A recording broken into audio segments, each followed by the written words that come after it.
Hello. Not yet. Yeah. Hello. Hello, can you hear me? Is it working okay? Yeah, can you hear us all loud and clear? Yep, brilliant. Thank you for joining us today, Kayleigh. So I'm just going to do basically like a quick introduction about how this conversation's come about with you, why we've invited you to do this conversation, and also paraphrase a bit about your work from your website, if that's okay? Yes. Sure. Okie doke.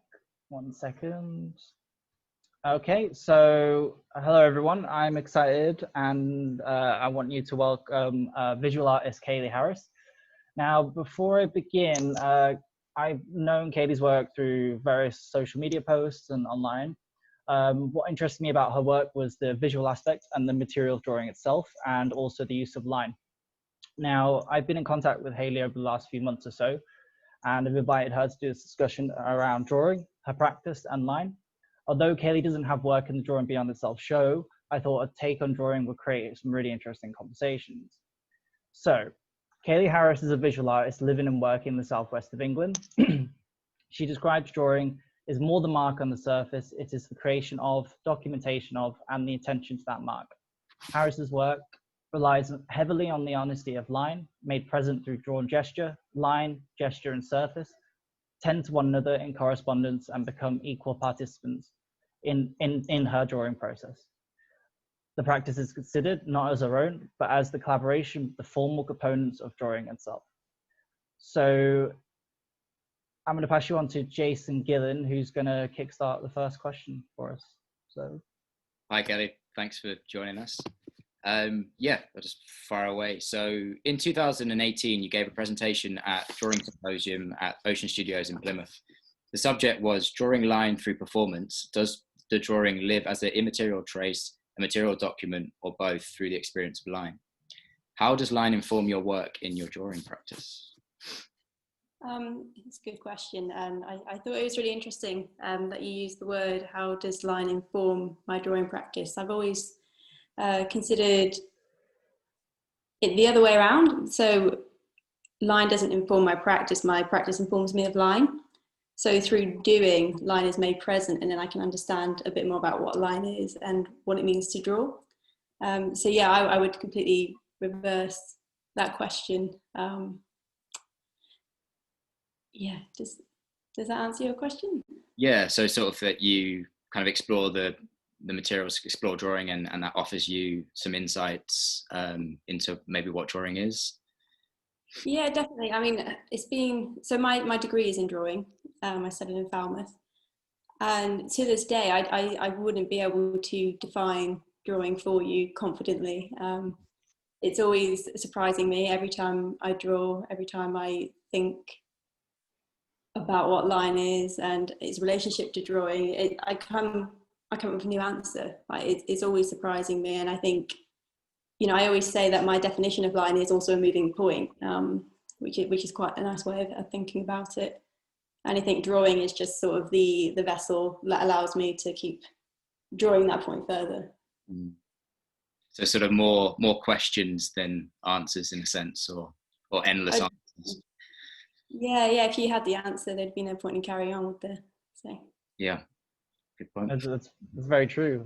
I mean, I don't know. Like I sometimes see drawing as kind of like an explorative, like sort of practice, and you're always discovering something. And they say that apparently that there's no lines in nature, and it's embedded from the human consciousness and stuff. Could you expand on that a little bit? Can you talk to us about? Do you think there are lines in nature, or? This is something that kind of blew my mind a bit when I was studying drawing. I was sat in a lecture. I can't remember what lecture it was, but I explicitly remember the tutor saying, you know, lines don't exist in nature. And I was like, what do you mean? What do you mean lines don't exist? And from that point onwards, I was just thinking, well, what is line? I realized I didn't know what line was. We use it every day to do all these things, like whether it's just writing words or drawing a description or reading lines, but we don't really know what it is. My current understanding of what line is that it is a conceptualization. Line doesn't exist. It's sort of like it's something we assign to things. So for this pencil, it's an object, but it's dual because we can also identify this as a line. There's 2 points and then there's something in between it. It fits the description of a line, but it is not a line, it is a pencil. So the line aspect of it is all conceptual. It's something that human consciousness understands somehow. It's very tacit. We know it, but we don't know how we know it. And it's something that we all share, which I think is quite beautiful. Does that answer? I forgot what the question was. I was a bit no, I was just curious how, because when I first heard that as well, I think it was a life drawing class, and someone said, or the tutor running the class was also like, oh, there's no lines in nature as well, and it's kind of like manifested within ourselves, and we use it every day, just like you beautifully described with the pencil as well, and we use it from childhood as well. We you know, lines exist to teach us and structure us, and there's a system to learn and write and read and understand. They also say that if you don't draw after a certain age, you'll never draw ever again, which I don't know if that's true. Maybe we can have a conversation about what do you think? Do you think more people are drawing or less people are drawing, or do you think everyone could draw? Or I think we all draw. Even those people that say they don't draw, I mean, if you get them to a pub, they'll probably start, you know, drawing little caricatures and stuff. And it's something that maybe if you're just walking down the street and you're asking for directions, you just like jot down like a small map. We all draw. I think it's just we have this fear of not being able to draw because there's this false conception that to draw, you have to draw representative things. And it's really interesting because when someone asks me, oh, what did you study? And I say drawing, they assume that I draw landscapes or portraits or something representative, and they're quite shocked when I show them my work. And yeah, I think it's just this cage that society has put on drawing, that is an art form, that is on paper, that is representative, and it's completely false. Because if you look at drawing as a discipline, it transcends disciplines. Like it's above. If you think of it as an umbrella, you've got drawing, and then you have like botanical drawing, you have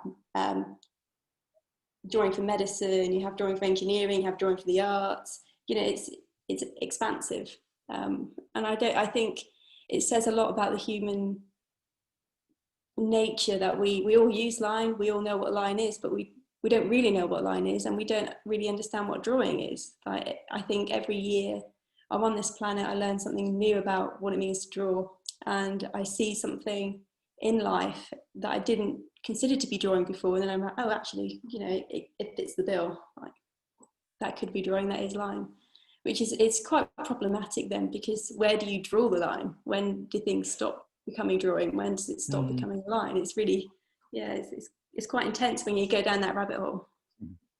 I think that's really interesting that you talk about that kind of drawing as maybe above in an umbrella that a lot of other mediums or kind of disciplines sit within, because that's part of what we felt about drawing when we set up the show, that it's perhaps the most fluent and expansive medium because it exists in so many of those different areas, and it's kind of got a role to play in all these areas that you might not consider being, you know, tied to art, but it's quite perhaps democratic, like you're saying. Actually, we might not think it, but people can draw, and they do draw.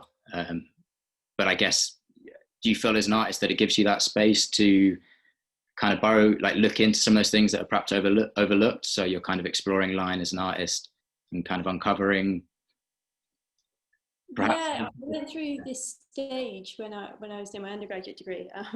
Quite I don't know how to explain it, but looking back, it's a little bit, makes me cringe a little bit. But I wouldn't define myself as an artist. I just refused to, because I was so consumed with line and trying to figure out what a line is and what it meant. And I like to describe myself more as a thinker than an artist.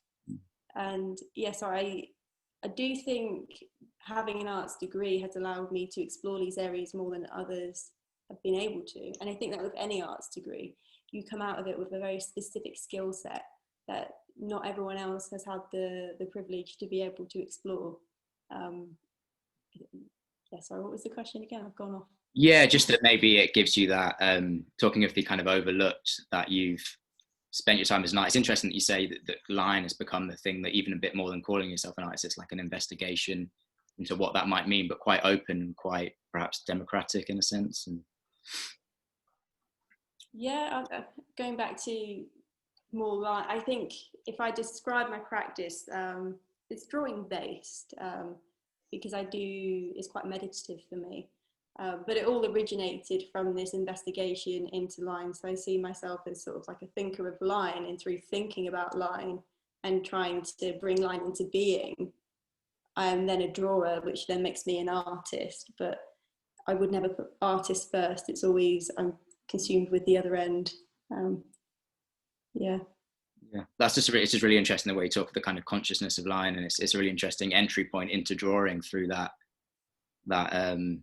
it's hard to define what it is the more you think about it, and talking to you, it opens up this sort of can of worms almost, which is interesting. I was going to ask you as well, in terms of drawing, so often it's along in the same vein, it's this idea of kind of the action of drawing, which is as important as the outcome. If it's not necessarily representational, there's no preconceived outcome, it seems. So yeah, can you tell us a bit about kind of the process of drawing, and perhaps the idea of sort of a performance in drawing, or the act of it? Yeah, so it's really difficult because I see, like I said before, you have drawing as the umbrella and you have lots of things coming down underneath it. So depending on what context we're talking in, I will probably give you a slightly different answer. But if we're talking about like the product vs the process, for me, I have a slightly different relationship with the product and process. So with the process, it's more about trying to figure out how I can bring line into being in a new way that I've not seen before, which will it will be another piece to the puzzle, if you like, just reshaping my understanding of what it could be, and reshaping the form of the question, which will then be the next set of drawings that I create. But then with the product, I like to call them documents. So with the document of the drawing, you look at it and then the line lives again through that document. And you almost become one with the line. It sounds quite cheesy, but it is that way. Like when I'm studying what I've created, because I have no intention of what it's going to look like when I begin. That's the whole idea. I want it to teach me something about line and teach me something about drawing. So it's really important for me that the process is very unique and intimate. And then it's also really important for me to go back and restudy, revisit, and relearn the drawing through the document, if that made any sense at all. Yeah, it has that sort of twofold back and forth between the material trace and the idea of line as a sort of intangible aspect. Yeah, it's very circular and infinite. Like you're constantly like drawing the line inwards and outwards. And I see each one of my drawings, in a way, to me, it feels like the same line. And it's just a journey of the line through the dimensions, going in and out, like from the page, on the page, around the page. It's just drawing this line through the practice. So never an end point, never any conclusion, it seems, from what you're saying.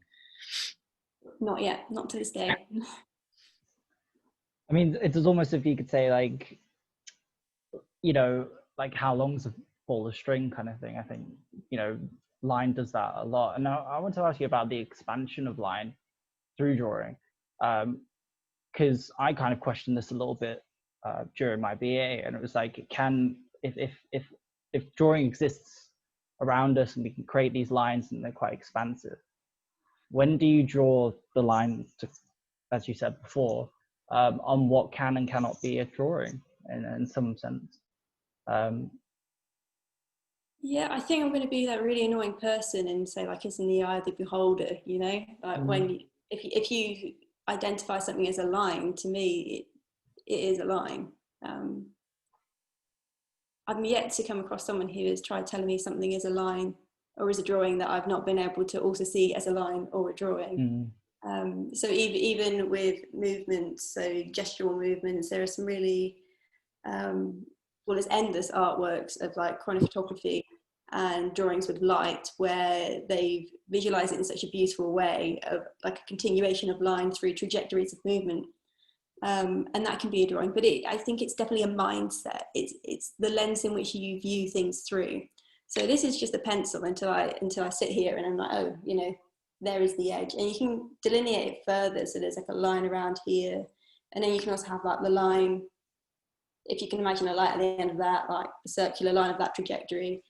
So yeah, it is endless, but it's definitely, it depends on the lens in which you view it through. I think you sort of put your line or drawing hat on, don't you? And then you engage in a different part of your brain, which allows you to see the world in a certain way and to understand it in a certain way. So I suppose the best way to approach line then maybe is to expand it out to, because I think one of the reasons why a lot of people don't draw or are too scared to draw, in my opinion, is that we tend to start with a very square piece of paper that is put in front of you, and there's all this like very virgin page that's very much intimidating way, because what do you draw, where do you start drawing, how do you draw? So to bring it out and forget that there's this border is quite, I think, refreshing. And I think that's one of the things we try to do in the show, is try to explore different elements of these umbrellas of drawing through each artist's work. Would you agree with that at all? Or? Definitely, it's really interesting. I've had a few friends and colleagues approach me, and they want to start drawing, but they're very scared to, and they don't know how. And they're like, how do I get out of the mindset of I need to draw something that looks like something? And I've not been able to do this because of COVID. But if I could, I would get them all in a room with like these big sheets of paper, or maybe not even the paper, just like something that could easily get messy and I wouldn't get shouted at for. And just bring in these big, like maybe graphite powder or big sticks of charcoal, and get them just to make marks. I think that's it. A lot of people, when they hold a pencil, they see this point and they think this is a very fine point. I need to draw something very representative and detailed with this. But that's not the essence of drawing. Drawing is so much more than that. And I think when you give them a material just to make their mark and understand that line could be huge, it could be in a trajectory from your body, it could be anything. I think, yeah, it's really important to get off the page and off this very archaic way of viewing drawing as works on paper, because it is not works on paper. It's works with paper. It's works, you know, around paper. It's works on walls in space. It's so much more than just this two-dimensional piece of paper with a pencil, you know.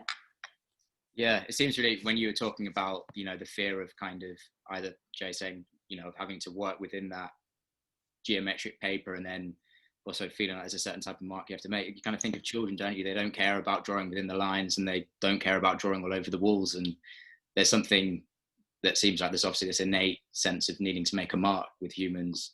And some of that's maybe slightly sort of knocked out of us as we grow up. So yeah, how do you see the sort of aspect of playfulness perhaps in terms of drawing, or yeah? Definitely, I think playfulness, but also just like this primal want and need and desire to draw. Because even people that say, oh, I can't draw, as soon as you get something out and like you start drawing, they come over and they watch you, and the sort of amazement is in that they want to join in. And I think it's just there's something innately human about making lines and drawings. I mean, if we think back to the primal drawings, you know, cave drawings, they were done with fingers, and they were line drawings on the walls, not on paper. I don't know what happened. I think there's just this period in history where someone invented paper, and then all of a sudden we thought drawing can only be on paper. And that it just blows my mind when you go into galleries and they're like, oh, it's a drawing exhibition. You go in and all they have is works on paper. And you think, well, what happened to the rest of the history of drawing? Because we drew on other things before we drew on paper. Like, how can you say drawing can only be on paper when we have this rich history of all the other things? Yeah, it's those conventions that you sometimes take for granted and you don't think about. But I imagine that, you know, expanded drawings is a way of kind of unpicking some of those, isn't it? And saying it wasn't always that way. It can be this, and this. Yeah, Jay, if you've got. I just wanted to follow on what Kayleigh was saying there about the sort of the history of drawing, and how, you know, it goes far beyond than just the two-dimensional surface and stuff like that. When you mentioned as well about the finger cave paintings, I think I came across something that was known as fluting. I think it was these ceilings, cave ceilings, and they believed it was small women and children who would who would make these finger marks onto this clay wall, and it's still there to this day, which I think is quite remarkable. And they assume it might be some sort of room where they would, you know, go and enjoy themselves or express themselves, but we still don't know. And I think that's really enriching. I think it's really important to recognize, because I just thought it was quite an interesting take on what you said there. Yeah, it's very I guess we could, moving on from that, the idea of it's something that's very sort of haptic and, you know, very, very physical. When you're talking about going off the paper, it's kind of that, you know, the idea of movement. And some of your drawings, I've noticed sort of differences. Some of them you've really layered up, and they're, you know, it seems like work, including line, but really working with the kind of sense of material. And then some are quite sort of sparse and lighter. Could you tell us a bit about perhaps that difference between the ones that are a bit more kind of perhaps dense with material and the ones that seem a little kind of the economy of them?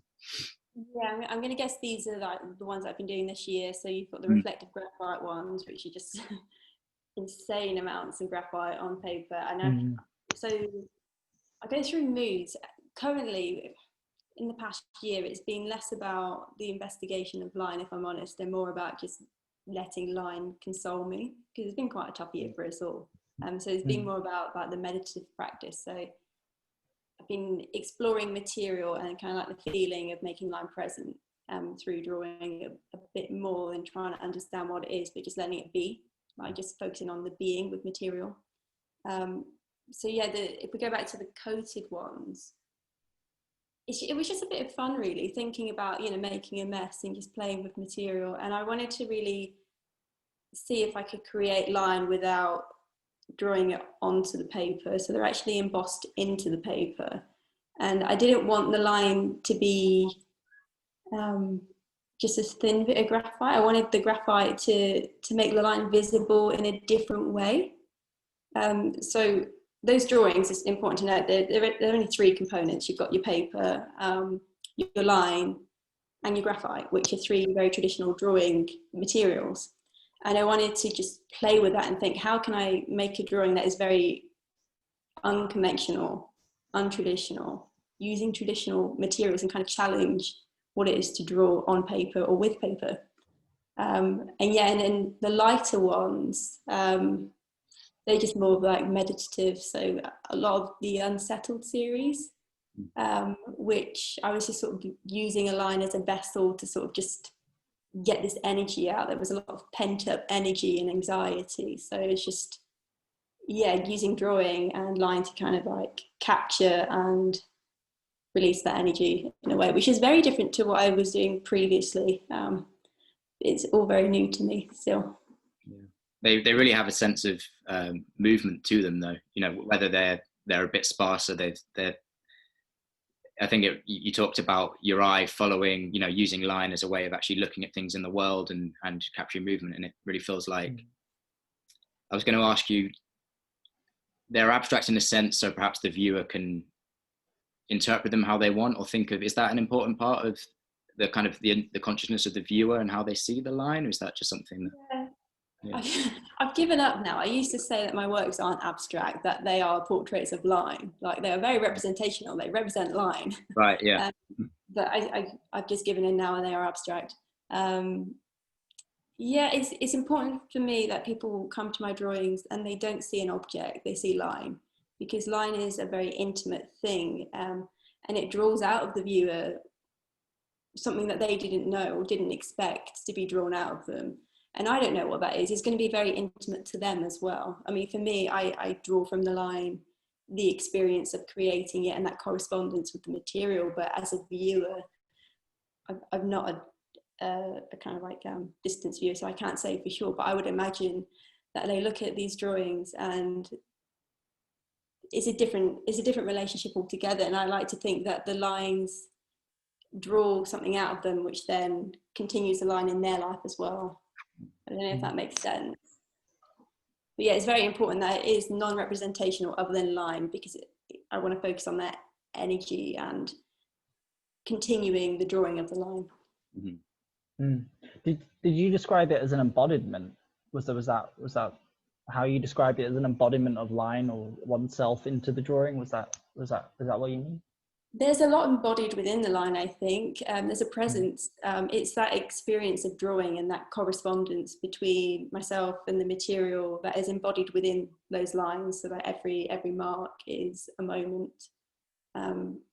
Yeah, it's sort of like when you look at drawings, a lot of people say, you know, you can really feel the embodied time within there. I think, you know, it goes further than that. You feel more than time, you feel the presence of the person, but then you also feel the presence of yourself as a viewer looking into it. So there is a lot kind of embodied in such a simplistic, minimal thing. It can mean so much, but at the same time, it's nothing. It's, you know, it's just a line, but we get so much from it. And I think that's incredible. It's so tacit and it's so human. And it just says a lot about being, that we can extract so much from something so small. Yeah, I was going to say, you know, following on from that, are there examples of other artists that have really influenced your use of line or your understanding of line, and how do you see other artists working on maybe a similar sort of set of concerns? So I would say my kind of, the person who started it all up would probably be Hugo, and she describes line as an object to play with. And I just thought that was a really sort of empowering and liberating way of seeing line, that, you know, it doesn't have to be something that you know, it's very laborious and it needs to represent something, but it is something in itself to explore and to understand and make things with, and for it to make, you know, make something from you as well. There's a very interesting dialogue in her work. I don't know if you've seen her work, but yeah. I like her works on paper, but she draws in space predominantly. And I think that was the point in my degree when I saw her work, and I thought, what have I been doing all this time? Like, there is so much more to explore within drawing. I was very narrow-minded. It's probably worth mentioning, when I started my degree, my goal was to be the best representational drawing person there ever was. I just wanted to be in the life room 24/7. Very, very good at anatomical drawing, which I do love, don't get me wrong. I have a huge appreciation for that sort of thing. But now I like seeing Gigo's work and other artists as well, so Richard Tuttle, seeing the way that they spoke about drawing and the way they understood drawing. I thought, I'm missing so much, because they've experienced the practice in a way that I never would have done if I didn't just see line in a different perspective. It's that kind of opening up of line, I guess. And thinking of like the Tuttle and Gigo, have you thought of bringing it sort of into, you obviously work with the materiality of conventional drawing materials, but, you know, you think of kind of wire pieces with those two artists. Is that something that interests you, kind of, you know, into that realm, or is it not? Yeah, so my final degree piece, I still use, I've got lots of wires in my house today. I do use wire lines a lot to inspire my drawings. That is, when I say my drawings are portraits of line, so I have these wires which I've identified as line, and they're sort of, I like playing. So I don't know if you've heard of Tim Ingold. He's an anthropologist, but he's written a lot about line. And I'm not going to say I fully understand everything he says. I've read it, and every read it is like, I kind of get what he's saying, but I have a different experience. But yeah, he has a lot of beautiful writings about trace lines and thread lines. And as I understand it, you have thread lines which are physical lines. So for instance, this pencil I identified as a line, but it's thread because it's physical. And then you have your trace lines which are more conceptual, ghostly, like trace on paper. So I have a wire which I've identified as a thread line, and that's sort of my best friend. And a lot of my drawings are portraits of that line, and I like to play with the idea of pulling it through the dimensions. So I like the semantics of drawing as well. I find it really interesting to look at the etymology and how we use the language in drawing, because I think that says a lot about how we draw and why we draw. And so yeah, I see extracting and pulling synonymous with drawing. So yeah, I like to extract and pull line through dimensions and around. And with those with those wires that you use, would it be safe to say that you also encounter sort of like a reflection, shadow, light, shade? Does all those elements come into it as well? Yeah, definitely. And I think what's really interesting about that is, again, the thread line is drawing other things onto the drawing. It's not me doing it, it's the line doing it. And I find that really interesting and mind-blowing sometimes. And going back to the artist statement, I really don't see this as my practice. I just kind of feel like this slave to drawing, and I'm just doing these things, and then the drawing just draws itself. I'm just, you know, there to make it. I'm a vessel for it to happen through. Yeah, talking about the, you mentioned earlier about sort of photograms and cyanotypes and photography sort of meaning drawing with light. Yeah, can you tell us a bit more about that, how they relate perhaps to these wire pieces, or just how it gives you another understanding of drawing? Yeah, they were just a bit of fun, really. I was just trying to figure out how, so with my wire, I think, how can I make this thread line a trace line? And if it is it the same line? I used to set myself all these weird challenges, and I still do. So it's sort of challenging, how far is a line the same line when it goes through the dimensions? So when you've traced a line, is it the same line or is it a new line? Because although it's extracted from that line, it has its own presence now. It's sort of like gremlins. It duplicates, and, you know, exponentially. And then you have when you read a line like a page, you have the line in your mind's eye. Is that the same line or is it a different line? How do we categorize and define all these different types of line? So the cyanotypes and the photograms is just another way of trying to transfer a thread line to a trace line using light. And it's just, yeah, it's all playful questions, really. It's never any answers, but it's always, what happens if I do this? Is it still drawing? Is it still a line? What does that mean? Yeah, it's just a lot of questions. Yeah. You can get that sense of the play between the kind of immaterial consciousness aspect of lines and whatever traces or material documents, as you say, result from. Yeah, and just to add to the previous question, it's so again with the cyanotypes and photograms, it's just a different lens. I like to see it as the different experiments I do is just putting on a different lens to view in a different way to get the other puzzle piece to add to my understanding of what it is. Sorry to interrupt. Yeah, we've got about sort of 5 minutes or so, but another question maybe, and then wrap it up.